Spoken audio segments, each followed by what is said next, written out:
Good morning and welcome to the video. Another early start today as I'm travelling with Ryanair on one of the first flights of the day out of Cologne airport back to London Stansted. As I've said before, I might not ordinarily cover a return flight on a journey such as this when I'm travelling on the same airline in the same class and on the same type of aircraft. But given the current circumstances, it's well worth looking at how Cologne airport and then Stansted airport is dealing with the current situations. So stick with me and let's see what happens. Hi, I'm Matt. Over the last 25 years, I've travelled a lot. I've lived in 5 countries on 4 continents. I've flown over 1.3 million miles. I've visited over 100 countries, every American state, but I'm nowhere near done. So hit subscribe to see where I go next and perhaps get some inspiration for your next trip. Another really early start in Cologne, which explains why I looked so awful in that intro. Don't worry, I look perkier by the end. The airport has quite a neutral design, so it was quite tricky to identify that this was actually the Ryanair check-in area. Not that I needed it, as I only had a small overnight bag, but I wanted to check it out for you, dear viewer. Cologne Airport is the 6th largest airport in Germany, handling roughly the same number of passengers as Stansted, in normal times at least. It's actually Cologne-Bonn Airport, and older viewers may recall that Bonn was West Germany's capital prior to reunification. The airport is located between the two cities. So, to the security point. A few shops were open, which was nice to see, especially as it was before 6 in the morning. Security was quick and efficient, with plenty of channels open, even at that time of day. Cologne's designers followed the herd by then depositing you into the duty-free shops. As with many European airports in the Schengen region, which is a pan-European free trade and travel area, duty-free is a somewhat redundant concept, so don't bank on finding many bargains. As the airport is in the Schengen zone, there is a separate passport control point for passengers departing the Schengen region. Unlike Corfu Airport, there was more to do before this security point than there was after, so be aware if you are early for your flight. A snack bar was open, but retail wasn't. I couldn't tell whether the shops would open later, as I think ours was the first flight of the day. Our plane that day was a Boeing 737-800 series, delivered to Ryanair 2.5 years ago and now operated by its Maltese joint venture, Malta Air. I talked in detail about Ryanair's boarding processes in my video about my flight to Cologne, which you can find in the description below. For this flight I was a little less eager to board and so only joined the queue when I could see passengers boarding the plane. Down the stairs and across the tarmac to the plane. I'd paid £6 for a window seat towards the rear of the plane on this occasion, so I didn't need to climb the ladder to board and was able to ascend in a less dramatic fashion using regular airport stairs. As with the outbound flight, other than using front and rear doors, there was no attempt to stream the passengers onto the plane in a controlled manner to minimise passenger crossover in the cabin.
Our route took us to the south, overhead Bonn, before turning west towards Antwerp and Bruges, into the UK south of Ipswich, with a direct line into Stansted.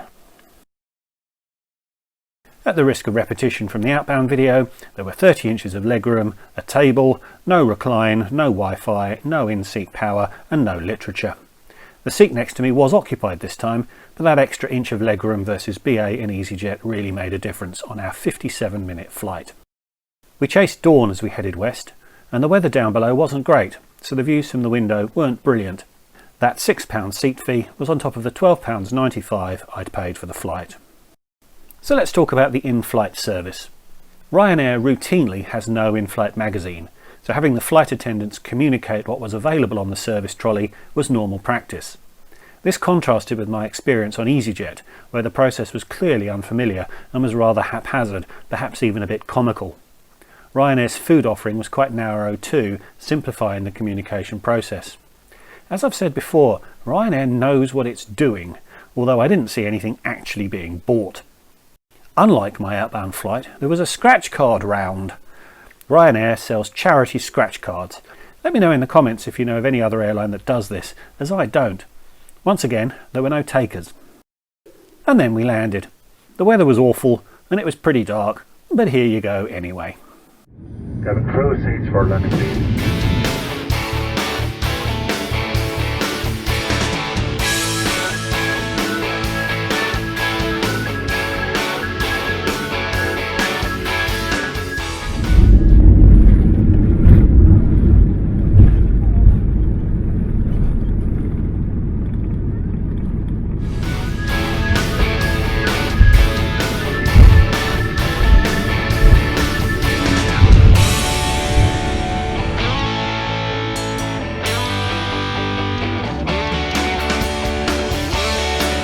And then we got this. Thank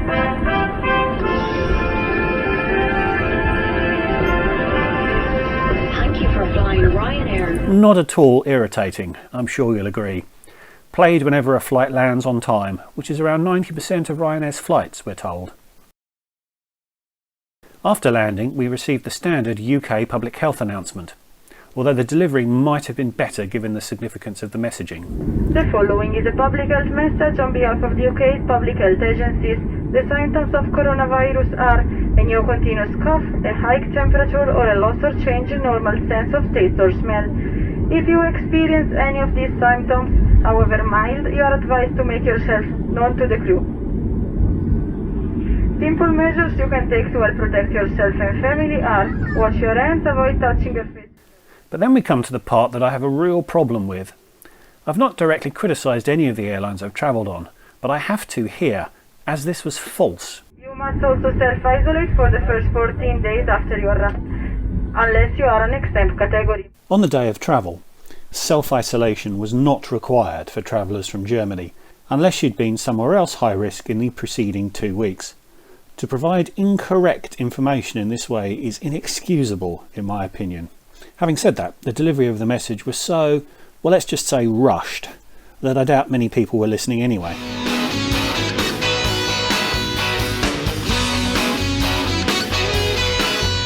Once the plane had stopped, the dinger dinged, and it was everybody up, just like the good old days.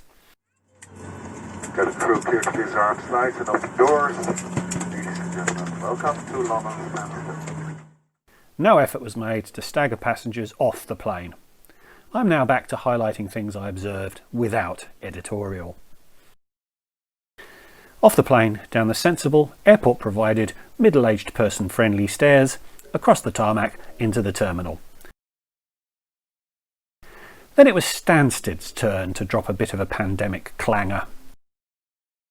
We parked at a gate that involved a transfer back to the main terminal on the tram. I'm sure Stansted would argue that in addition to wearing a mask, passengers travelling through their facility need to take responsibility for their own social distancing.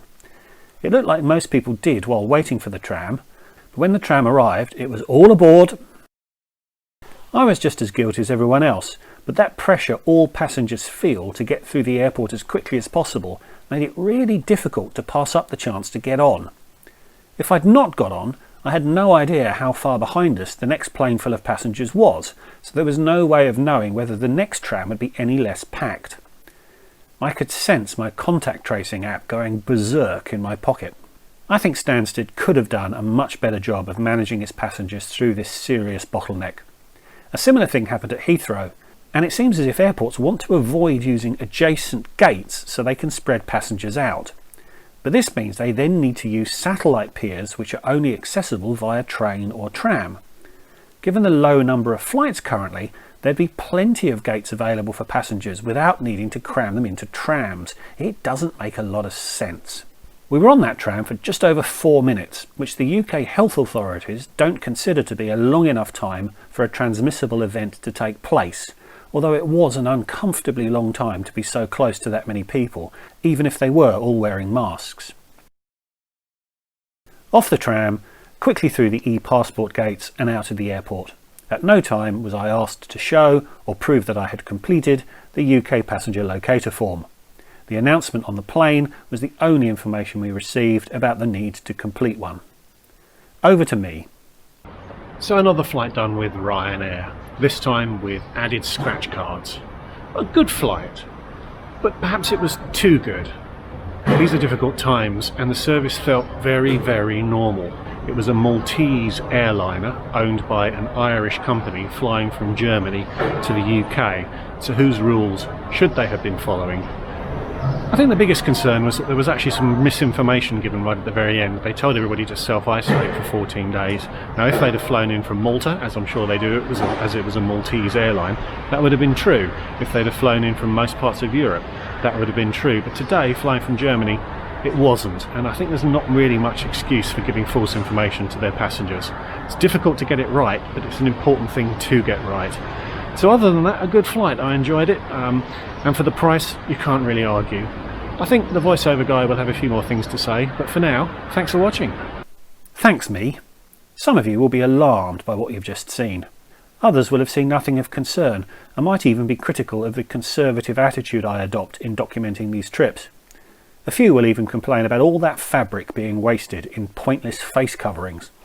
It's now 2 weeks since I travelled, and I have had no symptoms, and neither have I been contacted about coming into contact with anyone who's had symptoms. So I was safely conveyed from Cologne to Stansted by Ryanair and the airports. And even though I report things through a conservative and cautious lens, I would be happy to fly again on Ryanair or any other airline through Stansted or any other airport. But air travel is an important part of my life and I miss it. I want to be able to fly wherever I want, in a safe environment, as soon as possible. Vaccines may come, but they also may not. And even if they do, this virus could still be with us for decades.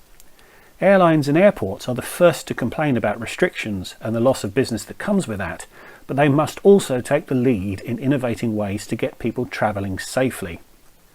I will make a video summarising my experiences of British Airways, easyJet and Ryanair, and of Heathrow, Gatwick and Stansted, so look out for that video.